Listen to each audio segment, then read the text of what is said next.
Dalam satu hadis yang diriwayatkan oleh Tariq bin Syihab dari Salman Al-Farisi, beliau berkata, "Dakhala ar-rajulu an-nara fi dhubabin wa dakhala ar-rajulu al-jannata fi dhubabin." Hadis ini hadis yang mauquf, namun sebagian ulama mengatakan maknanya marfu. Mauquf itu dari sahabat, bukan dari Nabi. Tetapi tatkala Salman Al-Farisi berbicara tentang sesuatu yang gaib, kata mereka tidak mungkin sahabat ini berbicara sesuatu yang gaib kecuali mendengar langsung dari Nabi sallallahu alaihi wasallam. Inti hadis itu dari Tariq bin Syihab dari Salman Al-Farisi. Dia berkata, "Dakhala ar-rajulu al-jannata fi dhubabin." Ada seorang lelaki masuk surga karena seekor lalat. Wa dakhala ar-rajulu an-nara fi dhubabin. Ada seorang laki-laki masuk neraka gara-gara seekor lalat.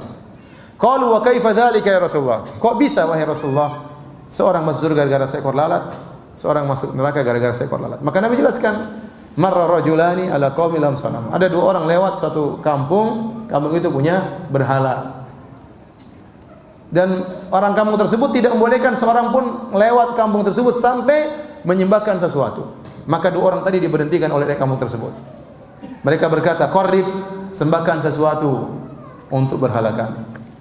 Yang satu berkata, "Ma indi syai', saya tidak punya sesuatu untuk saya sembahkan." Kata mereka, "Qarrib walau dzubaban." Sembahkan sesuatu, berikan sajian meskipun hanya seekor lalat. Kata dia, "Enggak, saya tidak akan menyembahkan sesuatu kecuali hanya kepada Allah Subhanahu wa taala." Fadarabu unuqahu, maka mereka pun penggal kepala orang ini, fadakhalal jannah, maka dia pun masuk surga.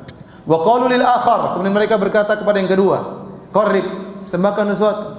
Kata dia, "Ma indi syai' li uqarrib." Saya tidak punya sesuatu untuk saya serahkan. Kata mereka, "Qarrib walau dzubaban." Sembahkanlah meskipun hanya seekor lalat. Maka dia cari lalat, kasih sajian sama berhala tersebut. Fa khallau sabilahu, dia dibiarkan lewat kampung tersebut, fadakhalan nar, maka dia pun masuk neraka jahanam. Perhatikan di sini. Dia hanya mengorbankan seekor lalat sebagai sajian, itu membuat dia masuk neraka jahanam, apalagi kalau ayam. Apalagi kalau kambing, apalagi kalau kebo, apalagi kalau sapi. Ya. Sebagian penyembah-penyembah arwah manusia dikorbankan, itu sih.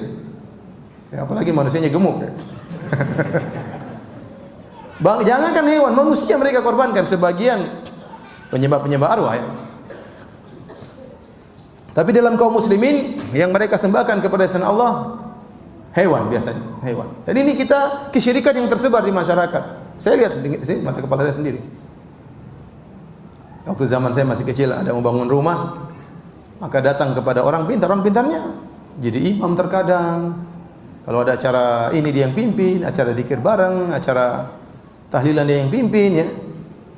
Tapi waktu mau bangun rumah dia kasih bilang, "Ini potong ayam 3 ekor." Terus darahnya ditumpahkan taruh di tanah yang akan dibangun rumah supaya jin penunggu tanah tidak mengganggu.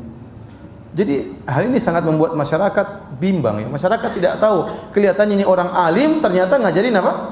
Kesyirikan. Ya orang awam mana tahu lah ini orang alim, orang pintar kok. Masa ngajarin kesyirikan? Dan ternyata ngajar kesyirikan. Saya lihat dengan mata kepala sendiri, kemudian diambil ayam, disembelih, kemudian darahnya ditumpahkan ke mana? Ke tanah. Ini syirik akbar, mengeluarkan seorang dari